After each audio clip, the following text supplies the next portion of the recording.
Alright, for today's daily tips, actually meron tayong hinanda dito. Ano to, mostly concern ng isang car owner is mahina yung blower. Yung blower, number 1 lang. Minsan 2, minsan high. Yun lang yung ano, wala siyang control. Pagka ganun yung problema, mostly, uh, ano talaga siya, resistor block.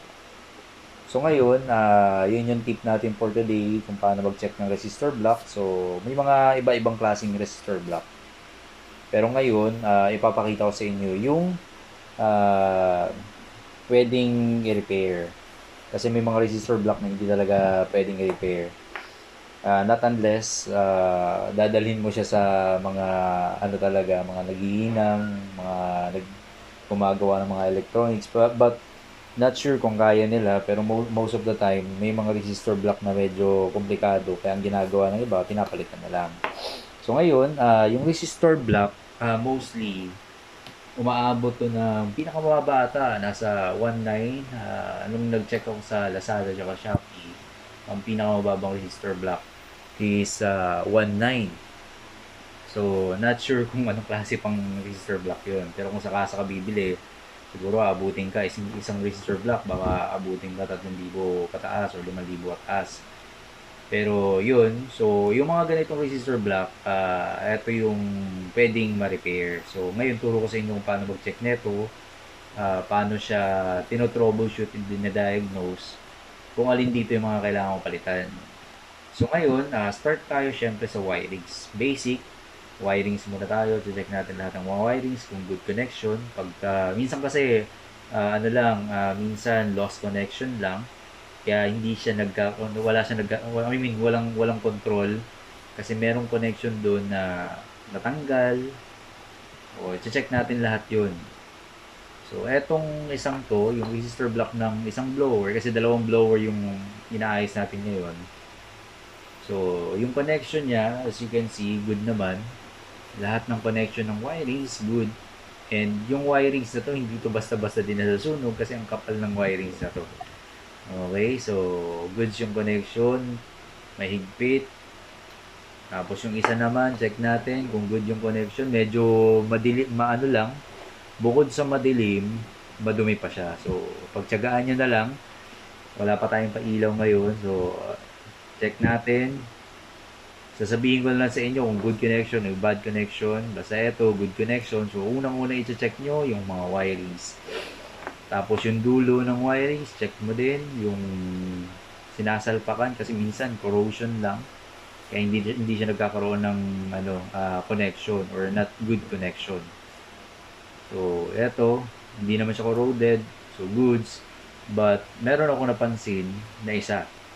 So, eto, so, baka kasi ito tumatama sa ground to. I'm not sure kung etong blue na to is nagbibigay ng positive or 12 volts. Kasi pagka ito, positive to or 12 volts to, tapos kumikis-kis sa body, definitely magkakaroon ng grounding. So, possible, pagka may ground, ang maapektuhan kaagad is yung relay or fuse or eto mismo, resistor block.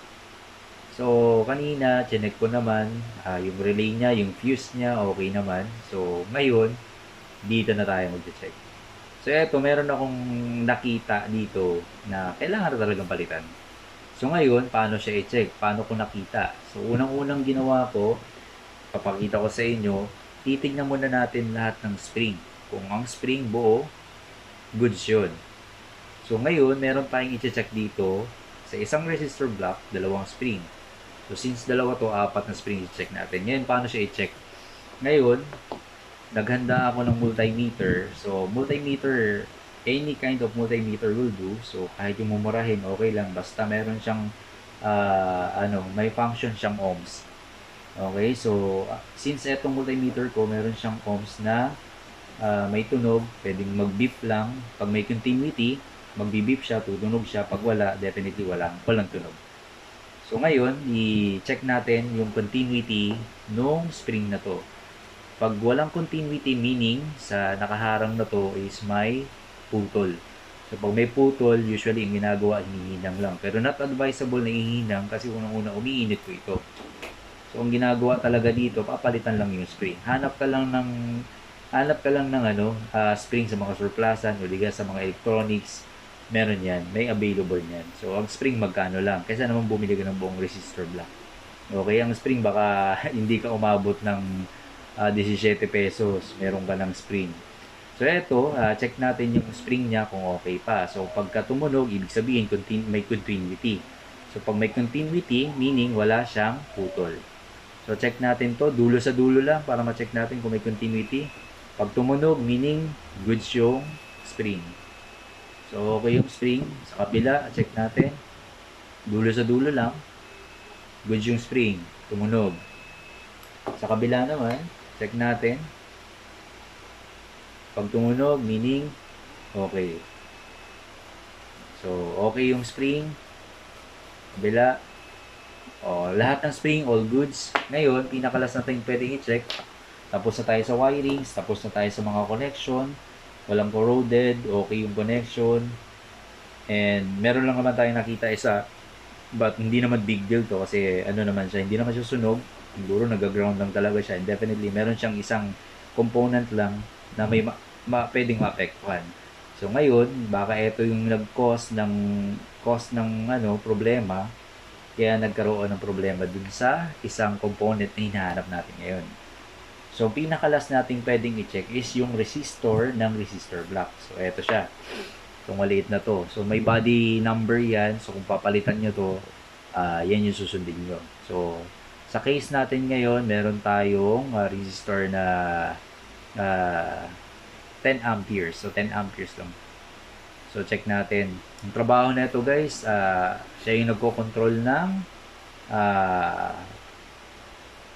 kumbaga sa kuryente. Parang siya yung nagko-control ng pasok ng kuryente. So, eto, check natin yung resistor. So, pag may continuity to, goods yung resistor. Pag wala, definitely kailangan ng palitan. So, check natin. Walang response. So, taasan natin yung ohms. Kahit makakuha tayo ng konting voltage man lang para at least masabi natin na kahit paano nagpo-function pa naman siya. Wala din. So, okay, wala. So, lagay na natin sa 200,000 ohms.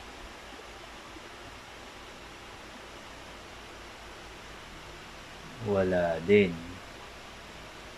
Wala. So, ang resistor nito deads na, guys. Kailangan ng palitan. So, check natin yung isang resistor block, yung resistor ng isang resistor block. Check natin kung merong continuity. Kasi dapat kahit paano meron to, guys. Check natin.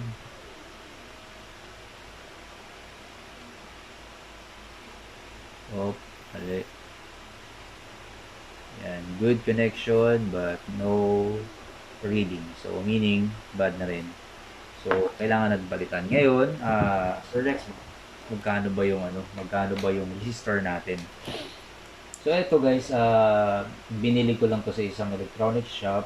So, ang resistor na yan guys, usually ginagamit yan sa electric fan, blower, rice cooker, heater, any kind na power tools or power appliances. Usually gumagamit niyan. So, eto, bumili tayo. Sa Lazada, worth 17 pesos, 5 peraso na. Pero eto kasi, hindi ko na inantay yung sa Lazada. Bumili na ako dito sa may, isang electronic shop. So, magkano to? Isa, 25 pesos isa. So, since dalawa binili ko, worth 50 pesos. So, sa worth 50 pesos na to, possible, maayos natin or ma-address natin yung problema sa aircon blower. So, check natin guys kung goods ba to. Lahat ng nabili natin. So, pagka tumunog, meaning may continuity. So, yan. Papansin nyo, meron siyang reading at is 4, 0.4, 0.3. So, may continuity siya. Same thing dito. 4 and 3. Tataasan natin ng 200 ohms. Nakikita natin same thing. Diba? So, masyadong mataas na yung 200 ohms. Dito lang tayo sa 0 to 20 ohms. Makikita natin, meron siyang reading. Okay, for 0.4 to 0.3 goods, ano yan, resistor yan. Ngayon, syempre, madali lang naman palitan to. Ano mo lang to, gagamit ka lang syempre ng long nose or plies. So, alin man dyan, pwede na. Pero sa case ko, medyo maliit yung ano niya. Pero kasya naman yung plies. Kasi yung spring naman, ano naman siya, movable naman siya. So, kung mahihirapan ka sa long nose, pwedeng plies. Angat mo lang ng konti ito. Pwersahin mo lang. Yan. Pop. Okay. So, bila naman. Kulang ng konti. Alright. So, pwede mo lang tanggalin yan ito. Tanggal na yung isa, guys. Kabila na lang. Kasi minsan sobrang tigas na ito eh. Alright. Ikot-ikot lang. Hindi pa din. Persahin pa din. Persa lang ng alalay ito guys ha. Kasi pag pinersa mo ng todo, eh baka hindi mo na mabalik na maayos yung ikakabit mo. Yan. Alalay lang sa pagpersa. Kaya ako medyo persado yung kamay ko. Kaya inaano ko lang din, tinatansya-tansya ko lang din. Alright. Oh.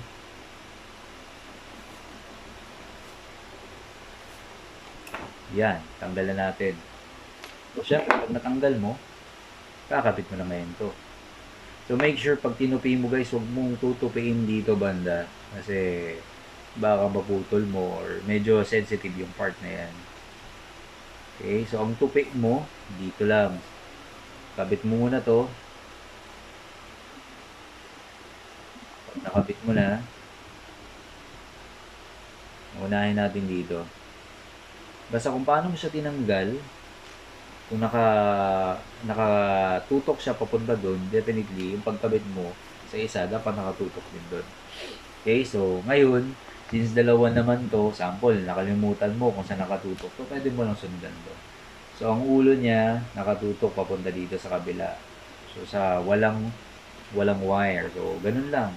Tutok mo lang to, higpit. Yan. Tapos, kung nakatutok na siya, bago mo tupiin, ano mo muna, higpitan mo na lang muna. Higpit.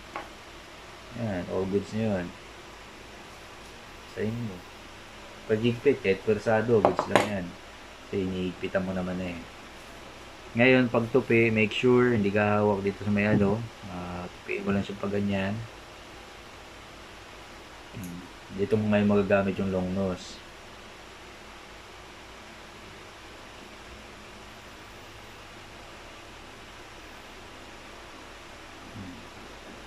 Dahan-dahan lang. Kasi wala tayong extra resistor. Alright.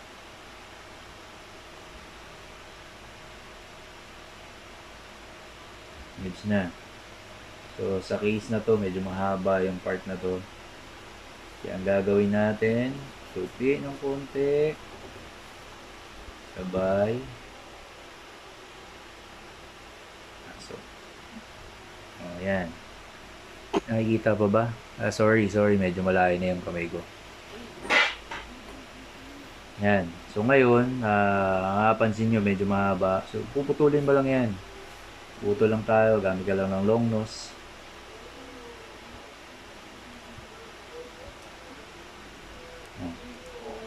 Madali lang naman putulin to. Ano yun? Shoot mo lang dito.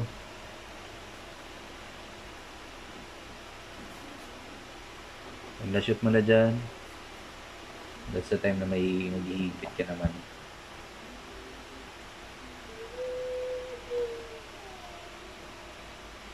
Okay.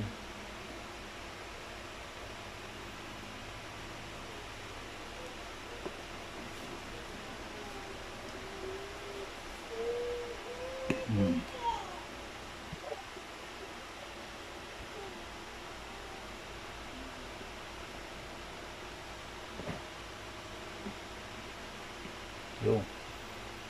Masok na guys. Tapos that's the time na maghihigpit ka na. Make sure yung wire nakakonect bago ka maghihigpit. Sa case na to, gamit lang ang long nose. Puwersa.